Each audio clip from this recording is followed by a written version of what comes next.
سبا شنبه به د چمن او تورخم لاره د مسافرو لپاره خلاصوي.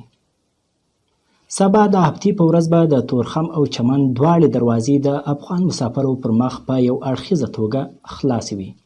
په پاکستان کې د افغانستان سفارت وړ مورز اعلان وکړ چې د هفتې په ورځ به د تورخم دروازه په یو اړخیزه توګه خلاصوي. خو اوس داسې موثق راپورونه ترلاسه شوي چې د چمن دروازه به هم د هغو افغان مسافرو پر مخ خلاصه وي چې کوټه او چمن کې بند پاتې.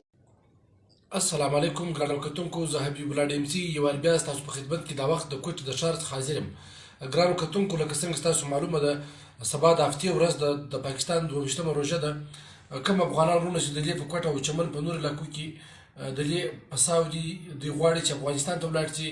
نو سبا د هفتې په ورځ د 22مې روژې چې کومه د پاکستان د دوی کولی شي چې افغانستان ته ولاړ د بارډر دروازه د چمن چې کومه ده هغه به سبا خلاصه وي، سهار د 8 بجو څخه بیا ماښام تر 8 بجو پورې.